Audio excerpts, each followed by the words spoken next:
请听韩语节目 간추린 뉴스.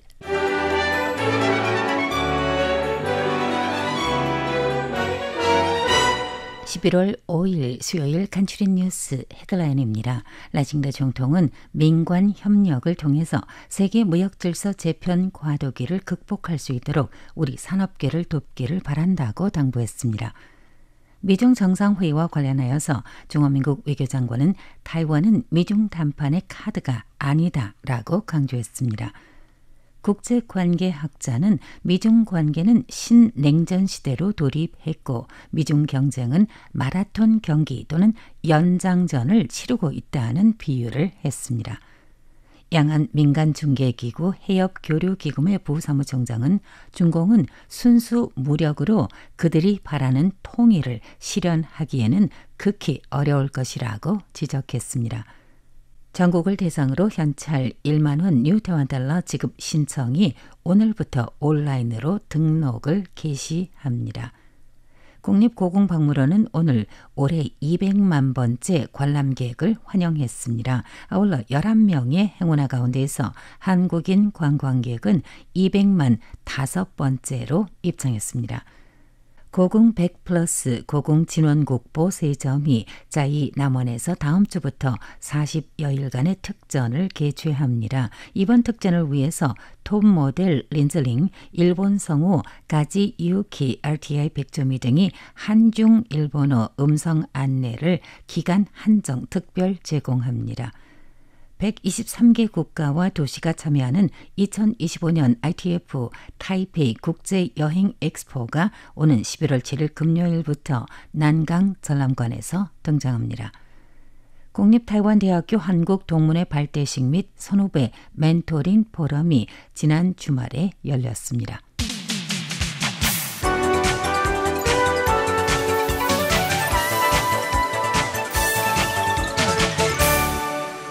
간추린 뉴스입니다. 라징더 총통은 오늘 11월 5일 타이완 중국 생산력 센터 CPC는 타이완에서 가장 일찍 성립됐고 또한 최대 규모의 경영관리 고문 기관으로서 산업 업그레이드의 중요한 추진자 역할을 해왔다며 타이완이 새시대 전환기 도전에 직면한 시점에서 생산력 센터가 정부와 협력하여 국내 산업의 넷제로 전환, 디지털 전환 및 글로벌 경제무역 질서 재편에서 직면한 시험에 적극적으로 지원해 더 번영하는 타이완을 만들어 나갈 수 있기를 바란다고 말했습니다.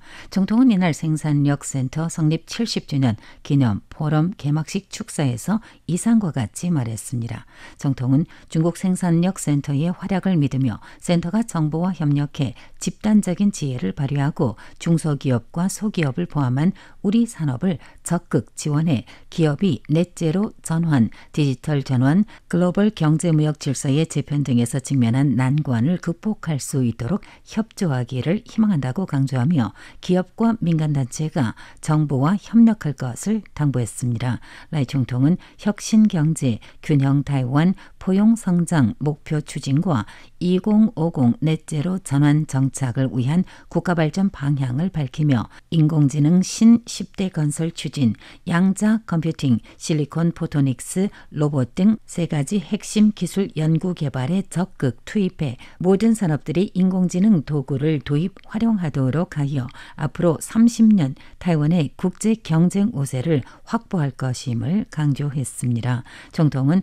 2025년은 타이완의 굵기의 해로서 수출액이 거듭 최고치를 경신하는 성과 외에도 타이페이 증권시장도 6개월 연속 지수 상승을 보이며 미화 3조 달러가 넘는 시가 규모로 전 세계 제8대 주식시장으로 발돋움하였고 아울러 올해 타이완 경제성장률은 5%를 초과할 것으로 예상돼 미국과 유럽연합 그리고 중국과 일본의 성장률을 초과하게 될 것으로 전망되는 등 이 모두 국민과 각 산업이 공동으로 노력한 성과라며 올해 타이완 경제 성과와 낙관적인 전망에 대해서 언급했습니다. 지난 10월 30일 미국 대통령 도널드 트럼프와 중국 국가주석 시진핑이 한국 부산에서 미중 정상회의를 개최해 각계에서는 타이완이 이들談判의 카드로 쓰이지 않을지에 대한 관심이 쏠렸습니다. 이와 관련하여서 중화민국 외교장관 린자롱은 오늘 11월 5일 미중 정상의 회동에서 타이완이 거론되지 않았고 별다른 문제가 발생하지 않은 것은 타이완과 미국 간의 소통이 양호하기 때문이며 또한 트럼프의 이번 아시아 순방 일정에서도 미국의 대타이완 정책의 온건함 유지는 명확한 것을 알 수 있는데 이는 타이완이 미국의 중요한 경제무역 파트너이기 때문이라고 말했습니다. 린 외교장관은 오늘 입법원 대정부 질의응답에서 의원 질문의 이상과 같이 밝힌 것이며 그는 아울러 미중 정상회의 후 타이완과 미국의 관계는 미 정부 고위층이 공개 장소와 발언에서 타이완에 대한 지지는 안정적으로 지속될 것임을 드러내고 있고 게다가 미중 정상회동에서 타이완 의제를 다루지 않은 것으로도 타이완의 역할은 이른바談判의 카드가 아님을 확인한 것이라고 강조했습니다. 그는 그동안 타이완 포기론, 미국 의심론 등의 논조가 들려왔지만 이번 트럼프의 아시아 순방을 통해서 트럼프 대통령과 미 행정부의 대타이완 정책을 명확히 이해하게 됐을 것이며 이번에 아무런 의외의 문제가 발생하지 않은 것 역시 타이완과 미국 간의 소통이 원활하다는 걸 보여준 사례라고 설명했습니다. 국책연구원은 지난 월요일 지정학적 신정세 시리즈 좌담회에서 시진핑과 트럼프의 회동, 아세안 정상회의에서부터 경주 아시아태평양 경제협력체 회의까지를 주제로 두 세션으로 나누어 논문 발표와 토론을 진행했습니다. 이날 좌담회에서 미중 양국은 신냉전 시대에 돌입하였다는 주장을 내놓았습니다. 지금 전 세계의 공동 관심사라고 하면은 미국과 중국의 관계라고 할 수 있습니다. 따라서 미중 관계는 어떠한 성격을 띠고 있는지를 파악하는 건 핵심 과제가 됐는데 이날 좌담회에서의 논문 발표와 토론을 종합적으로 간추려 그들의 견해, 분석과 이론을 토대로 볼 때 미중 양국은 질서 있는 디커플링을 진행 중에 있다는 결론을 얻을 수 있습니다. 미중 관계는 앞으로도 지속적으로 경쟁 관계이며 무역이나 과학기술 등을 포함한 모든 분야에서 질서 있는 디커플링을 진행하고 있는데 이를 시간표로 추려볼 경우 급격하거나 빠른 진행이 아닌 100년의 경쟁 또는 마라톤으로 비유되는 경쟁이고 그 과정에서는 투이불파 즉 양국이 서로 대결을 하고 있으나 총체적인 판은 깨지게까지 하지 않는다는 개념과 구도 아래서 경쟁은 계속될 것이라 여겨집니다. 세계 질서의 재편과 인도태평양 지역 안전의 중요성이 사실화된 가운데 타이완의 국제무대 복귀는 어떤 면에서 적극적인 참여를 기대할 수 있을까라는 기자 질문에 국립성공대학교 경제학과 린창칭 학과장 겸 교수는 인터뷰에서 일본 등 국가가 주도하는 CPTPP 포괄적 점진적 환태평양 동반자 협정 가입 가능성이 비교적 크며 이외에 타이완은 반도체 제조 우세와 인공지능 발전 경험을 기반으로 더 빠른 컴퓨팅 기술과 정보안전 보장을 제공하는 방면에서 중국을 제치고 국제와의 협력을 이끌어낼 수 있을 것이라고 말했습니다. 지정학적 신정세 시리즈 좌담회 관련 취재 중점과 분석은 추후 시사성 프로그램에서 보도할 예정입니다. 2024년 11월 5일 미국 제60대 대통령의 도널드 트럼프가 당선된 후 2025년 1월 20일 취임과 더불어서 트럼프 2.0 시대로도 불립니다. 트럼프 2.0 시대에는 상호 관세 등 여러 이슈가 끊이지 않고 있습니다. 타이완의 소리 RTI는 사립 카이난 대학교와 공동으로 오늘 11월 5일 트럼프 2.0 당선 1주년 미국, 중국, 타이완, 일본 관계 분석을 주제로 한 좌담회를 개최했습니다. 양안중개기구 해협교류기금의 리바오원 부사무총장은 특강에서 중공이 타이완을 순수 무력으로 통일하겠다는 건 극히 어려우며 현재 중공의 봉쇄와 인지작전은 더 위험한 도전이라고 지적했습니다. 리바워는 중공군의 타이완 무력 침공이 어려운 데에는 우리의 해안선이 길고 상륙 작전에 필요로 하는 군비 군력이 매우 높다는 점을 들었습니다. 그는 2차 대전 당시 노르망디 상륙 작전에 투입된 군력과는 비교도 안 될 정도로 더 많은 인력을 투입해야 하는 등의 사상 최대 규모 군사 투입 문제를 감수해야 한다고 설명하면서 그러나 중공은 가장 편리한 방법으로 통일을 원할 것이며 이에 따라서 내부 갈등을 조성하는 등 인지 작전에 대해서 우리는 경각심을 높여야 할 것이라고 강조했습니다.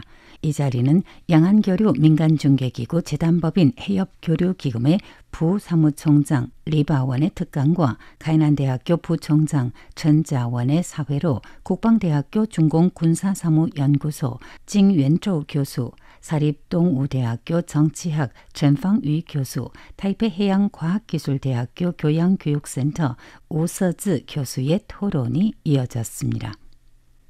정부가 전 국민을 포함한 대상으로 발급하는 1만 원 뉴 대만달러 한화약 46만 8천 원 현금 지급 등록 절차가 오늘 11월 5일 오전 8시를 기해서 온라인 신청을 개방했습니다. 등록 5일차까지는 국민신분증 끝자리 수에 맞춰 단계별로 사전 등록을 11월 10일부터는 전면적인 등록을 개방함으로써 빠르면 오는 11월 12일에 1만 원 뉴 대만달러 현금을 받을 수 있습니다.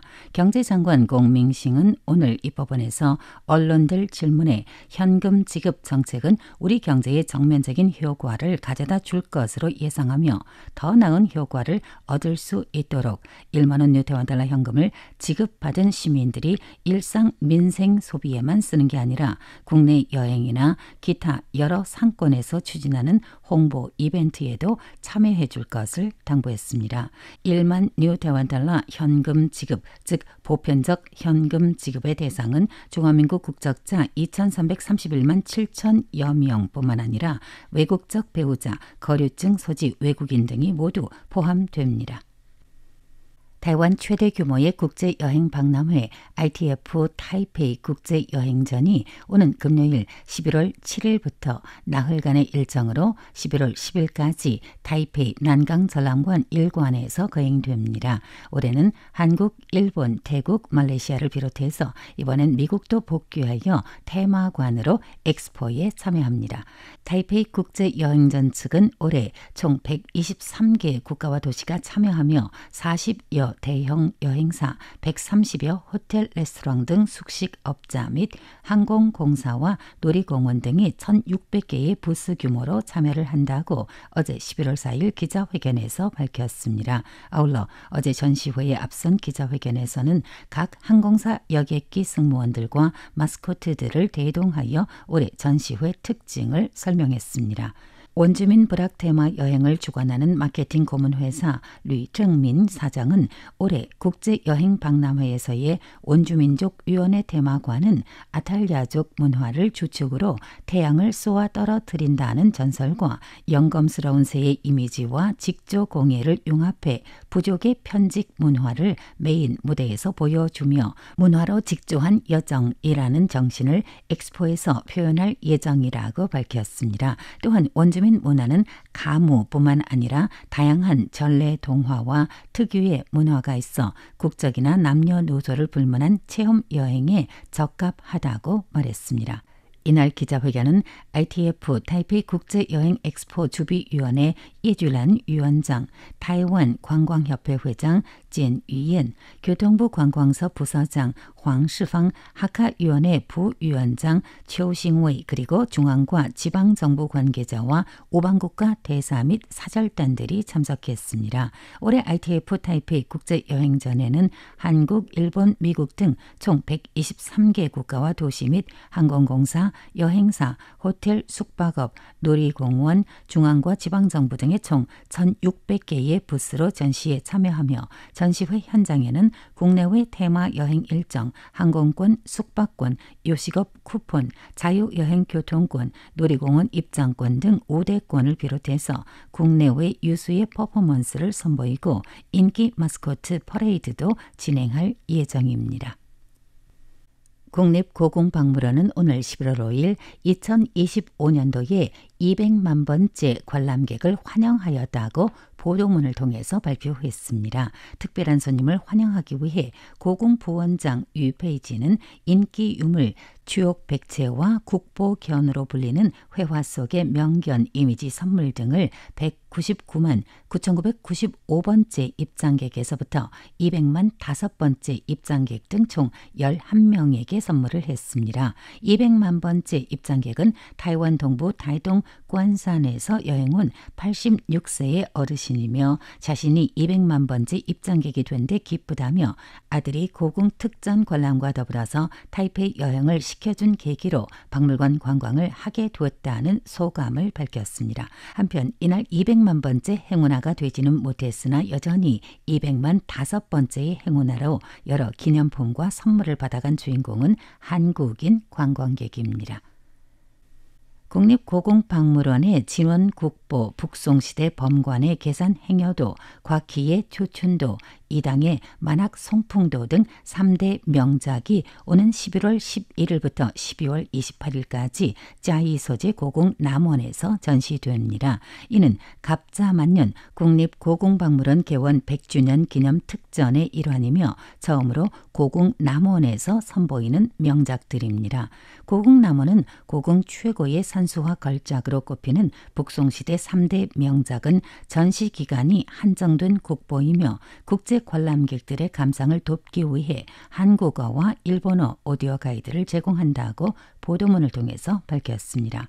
오디오 가이드의 중국어 음성은 타이완의 톱 모델 린즈링이, 일본어는 인기 성우 카지 유키가, 한국어는 RTI 한국어 방송 백조미가 각각 녹음을 했으며 특전 기간에만 제공되는 것이라고 설명했습니다. 한편 톱 모델 겸 배우 린즈링은 공익 차원에서 오디오 가이드 녹음을 무상으로 제공했습니다. 11월 11일 고궁남원 특전 개막 관련 취재 및 고궁남원 벙즈정 처장과의 인터뷰는 추후 토요일 고궁박물원 제대로 알기 프로그램에서 방송할 예정입니다. 국립타이완대학교 한국동문회 발대식이 지난 주말에 타이완대학교 학교 역사관에서 열렸습니다. 타이완대학교 정치학과를 졸업한 김재민은 과거 총유학회 회장을 역임한 바 있으며 이번 새로이 발족한 타이완대학교 한국동문회에서도 회장직을 맡게 됐습니다. 이 자리에는 타이완대학교 국제사무처 부국제장, 학생사무처 부학무장, 주타이페이 한국대표부 경제문학과 김우혁 과장 등 국립타이완대학교 측과 타이완 내 한국기관단체 관계자들이 귀빈 신분으로 참석했습니다. 이상으로 간추린 뉴스 끝마칩니다. 진행의 백초미입니다.